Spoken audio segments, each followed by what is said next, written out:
My brother stole my business idea and mocked me online, so I built a better one and left him bankrupt, regretting every word he ever said. I'm a 28-year-old guy, and for the first time in my life, I had something that truly felt like mine. Not a hand-me-down, not a shared project, not something I had to fight my brother for, just mine. It started as a small idea. One sleepless night, a way to merge two of my biggest passions, design and tech. I'd spent months sketching concepts in an old notebook, researching late into the night, building prototypes no one knew about. For once, I wasn't chasing anyone's approval. I was building something I believed in. Growing up, my older brother, Darren, was the golden one. Loud, confident, and magnetic. The kind of guy who could talk his way out of anything. My parents adored him. Teachers loved him. Every accomplishment I had was either overshadowed or somehow compared to his. I learned early to keep my dreams quiet because the moment I shared them, they stopped being mine. But this time, I thought it would be different. I remember sitting across from Darren in our parents' backyard one evening, telling him about it. It wasn't even a full pitch, just an excited ramble about what I was building. He leaned back in his chair, swirling his drink, and listened more intently than usual. He even smiled and said, "That's actually brilliant, man. You've really got something there." His tone sounded genuine, almost impressed, a rare thing coming from him. But the questions started. How are you planning to scale it? What's your branding like? You've got investors yet? His curiosity felt flattering at first, until I realized how specific it was. He wasn't just listening. He was studying every detail I shared. He stored away like ammunition. Still, I ignored the unease in my gut. For the first time, my brother seemed proud of me. I didn't want to ruin that moment by doubting him, but I should have. After that conversation, it felt too lighter, like maybe things were finally changing between Darren and me. For once, I thought we could bond over something I created instead of him treating me like an afterthought. I even emailed him a rough draft of my pitch deck, just for feedback, I told myself. He'd asked for it so enthusiastically, and I wanted to believe he genuinely wanted to help. A few days later, he replied with a short message. Looks clean. Could use some punch. You'll figure it out. That was it. No suggestions. No notes. It felt like a brush-off, but I shrugged it off. I was deep in work anyway. Coding, testing, branding. My logo wasn't perfect yet, but it was mine.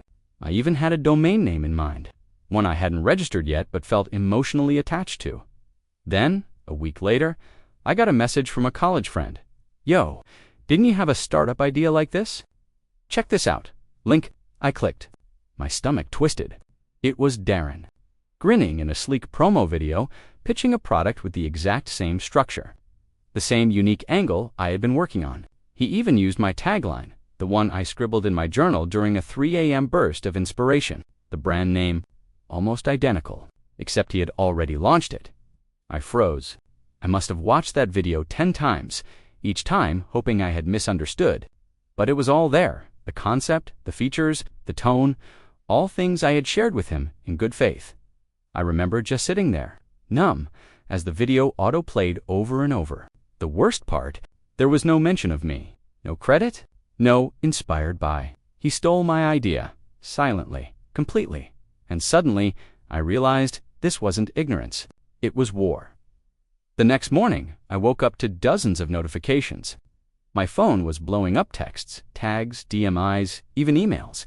People I hadn't talked to in years were reaching out with things like, "Dude, isn't this your thing? And did you and Darren team up?" My heart sank further with every message. It wasn't just a soft launch. Darren had gone all in. He'd hired a slick marketing team, launched a website, ran Facebook and Instagram ads, and even landed a podcast spot with a mid-tier I clicked on the episode, desperate to hear what he'd say. Maybe he'd give me a shout-out, a crumb of credit. But no, he laughed on air. Yeah, people always talk. Everyone thinks they're an entrepreneur until someone actually builds something. I just did it. The host chuckled along, and Darren added, "Some folks get stuck in theory mode, you know? I'm about execution." That line hit like a punch to the throat. He was mocking me publicly, painting me as one of those dreamers who never followed through without ever naming me. But I knew, and everyone who'd heard me talk about the idea knew, too. My humiliation wasn't just private anymore, it was a show, even worse. My parents reposted his launch video with captions like, "Proud of our boy, always thinking ahead." I stared at the screen, feeling my blood go cold. They didn't even ask me if it was my idea. Didn't call. Didn't wonder why I looked so absent from the excitement. I didn't eat that day. Didn't move much. Just sat there, spiraling in a haze of betrayal. I thought I'd finally done something that would make them see me. But Darren had stolen my voice, and everyone was applauding him for it. I wanted to disappear, and for a while, I did. For the next few weeks, I vanished. Deleted my social media, stopped answering calls, and let the world forget I existed. I couldn't bear to see Darren's smirking face in my feed, his fake entrepreneurial wisdom posts racking up likes. Every scroll felt like a knife twisting deeper. Friends tried to reach out, but what was I supposed to say? Hey, my brother stole my dream and made me the punchline. No one wants to hear that kind of pain. I spent most days holed up in my apartment, blinds drawn, surviving on caffeine and silence. My laptop sat in the corner like a reminder of everything I lost. Some nights, I'd open my project folder, the original sketches, the mock-ups, the notes, and just stare. It wasn't that I couldn't rebuild. It was that I didn't want to feel that hope again.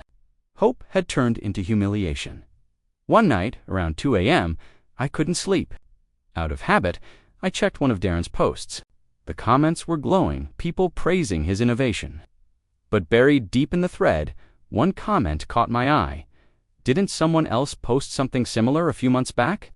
Then another replied, "Yeah, I remember this concept floating around. Wonder if he ripped someone off."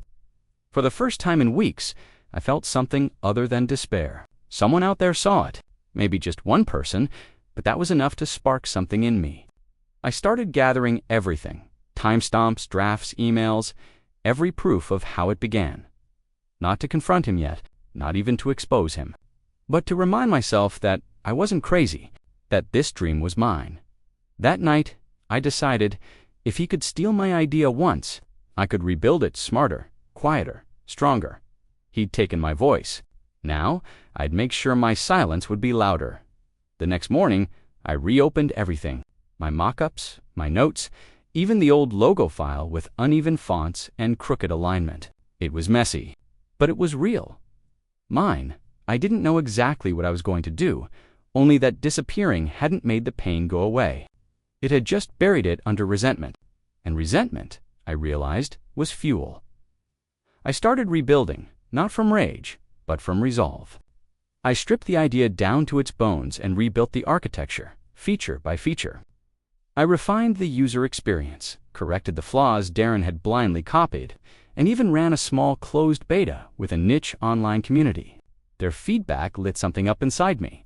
"This feels different," one user wrote. "This actually solves the problem." I didn't tell anyone. No friends, no family, no updates. I didn't post on LinkedIn or tease anything on Twitter. I learned my lesson. This time, I operated like a ghost. Quiet, efficient, intentional. I worked late into the night, slept during the day, and automated as much as I could. I even hired a freelance coder overseas who signed a strict NDA every legal step Darren skipped. I took twice. I trademarked my name, filed for copyright, registered everything under a holding name he'd never associate with me. Meanwhile, I kept tabs on him. His flashy brand was losing traction. Reviews mentioned delays, bugs, missing features. He was too focused on looking successful to build something sustainable. I wasn't interested in revenge. I was building something better, something bulletproof. I didn't want to beat him in the spotlight. I wanted to become the standard he couldn't compete with. And when I was ready, I'd let the world decide whose version they believed in. Not with words, with results. It was a Tuesday night when I got the text. Just one line, "Yo, heard you're working on something. Want to talk?" I stared at it like it was a message from a ghost. Darren hadn't contacted me in months, not since the launch, not since the mocking podcast, not even when I went dark. Now, out of nowhere, he wanted to talk. I didn't respond. 2 days later, he called. I let it ring. Then came the voicemail. "Hey man, I've been hearing things. Some buzz about a new player in our space. People are saying it's next. If that's you, we should join forces."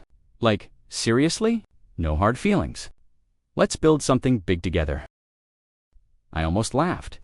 The same guy who stole my idea, humiliated me, and rode the spotlight while I disappeared, now wanted to partner up, because he heard rumors. It wasn't just desperation I heard. In his voice, it was fear. I didn't respond. Instead, I saved the voicemail and filed it away with the rest of my receipts. Then I did something petty but cathartic. I visited his website. It was buggy. Slow load times, broken links, his launch buzz had burned out, and the cracks were showing. On Reddit, someone posted a detailed comparison thread, why X sucks and why the new player just gets it. I didn't comment. I didn't upvote, but I read every word with a quiet satisfaction. Darren messaged again, "Come on, bro, you're not even going to reply." This time, I sent one line, "Funny how that works, isn't it?" He left me on read. That night, I finalized my relaunch date. I had a network of niche creators lined up, real customers waiting, and a beta group already singing praises. Darren was scrambling, but I was about to make my silent move, the kind that echoes louder than any podcast flex ever could. I didn't throw a launch party. No champagne, no countdown stream, no influencer hype reel, just a quiet upload at 9 a.m. on a Wednesday. The website went live, the first batch of orders opened, and I pressed send on a few well-placed DMIs to niche community leaders who had been part of the private beta. That was it. And yet, it exploded. Within hours, the feedback was pouring in. Tweets like, "Finally, a platform that actually works." Reddit threads titled, "This just fixed the thing I've been complaining about for months." Word was spreading. Not because I shouted, but because I delivered. I watched the analytics roll in. Real users. Real conversions. Organic shares. A few micro-influencers even posted without me asking, just because they genuinely loved the experience. No clickbait, no spin. Just results by noon. A few YouTube reviews popped up. One guy compared it to Darren's platform and flat out said, "This one, miles better." He didn't know who I was, didn't know the history, but he recognized quality. And then came the ripple. Darren must have seen the traffic shift. I imagined him refreshing his dashboard, watching bounce rates climb, sales dip, mentions slow down. His silence on socials that day was louder than any post. I never mentioned him publicly, not once, no cryptic shots. I made sure my product never looked like a rebuttal, just an original. A better one, because I wasn't chasing revenge. I was replacing him by evening. My inbox was full of partnership requests and customer feedback. People wanted more. Darren had the spotlight once, but I had the audience now, and I knew something he didn't. When you build in silence, your results become your voice, and mine was finally being heard. The first sign of Darren's unraveling wasn't a tweet, it was the silence. He didn't post anything for 3 days. No motivational quotes, no sales brags, not even his usual entrepreneur grind selfies. For a guy who couldn't go 6 hours without reminding the world he existed, that was loud. Then it started a string of late-night posts, frantic. Unhinged and strangely bitter, competitors don't build, they copy. Fake brands steal ideas and pretend to innovate. Some of y'all are too quiet to be legit. The irony burned. His followers noticed the shift. Comments like, "You good, bro?" and "This ain't it, man." And then came the flood of customers. Complaints about delayed orders, broken features, disappearing customer support. Meanwhile, I kept scaling quietly. I didn't respond to his jabs. I didn't need to. Every time he tried to throw shade, someone from the community posted screenshots of my app working flawlessly. Word of mouth was doing what Darren's ego never could, building loyalty. Then came the final nail. On a subreddit dedicated to startup horror stories, someone posted screenshots of Darren using sock puppet accounts, fake profiles leaving 5-star reviews on his own site, while trashing competitors, including mine, with 1-star bombs. But the internet doesn't forget. TechSavvy users traced the IPs, same location, same timestamps, same grammatical quirks. Within hours, the post went viral. Someone commented, "The guy who mocked others for not executing just exposed himself as a fraud. Yikes." Darren deleted the posts, but the screenshots were everywhere. His sponsors pulled out within days. A podcast that once praised him issued a statement. "We no longer endorse name redacted. He tried to clap back once more, tweeting, "People love to tear down success." And someone replied, "No, we just love when justice plays out in 108OP. I didn't celebrate. I just watched, because I knew rock bottom was coming, and Darren wasn't even close to it yet. I found out through LinkedIn." One of Darren's former employees posted a vague but telling update. Sometimes walking away is the healthiest decision. Lessons learned, onward. I clicked their profile and saw former operations manager at Darren's brand listed. My gut told me something had snapped that same day. News spread in our local startup community. Darren's company had officially filed for dissolution. He hadn't just taken a hit, he'd lost it all. The funding dried up, the sponsors cut ties, and the refund demands had snowballed into legal threats. A week later, I got a call from my mom. "Did you talk to Darren?" she asked, voice tight. "No," I said flatly. She sighed. "He's not doing well. He's staying with a friend. Said he wanted to reach out." I stayed silent. That night, around 11 p.m., there was a knock at my apartment door. I checked the peephole land there. He was Darren, no slick haircut, no watch, just a hoodie and bags under his eyes that made him look 10 years older. I opened the door slowly. He didn't speak at first, just stood there, shivering slightly, like someone who hadn't slept in days. "I messed up," he finally said, voice barely above a whisper. "I got greedy. I thought I was smarter than everyone, but I wasn't. I stole from you, mocked you, and now I've got nothing." He looked down, swallowing hard. "I don't even know why I came here, just had to say it." I let the silence hang heavy between us. The same man who once laughed at me across a podcast table was now standing in my doorway with nothing but shame in his pockets. He looked up, eyes glistening. "I'm sorry." I didn't answer. I didn't need to, because sometimes silence says what words never can. And Darren, he finally heard it. A few days after that night, I sat at my desk, staring at a blank document. The cursor blinked like it was daring me to speak. Not for revenge, not to humiliate Darren, but for everyone like me, the quiet ones who've been overshadowed, mocked, and stolen from. I started typing dot. I wrote about the idea I once kept folded in a notebook, the betrayal that left me numb, and the slow, silent climb back to something stronger.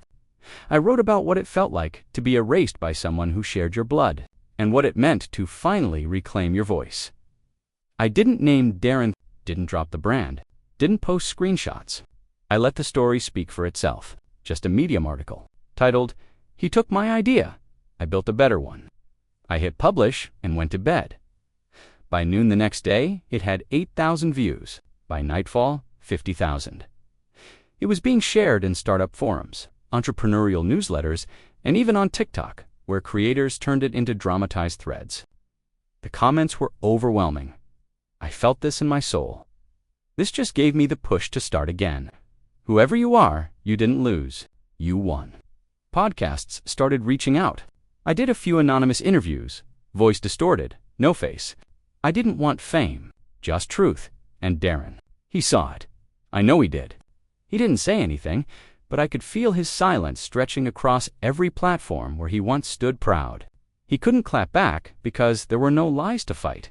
One interviewer said, "This isn't a revenge story. It's a resurrection."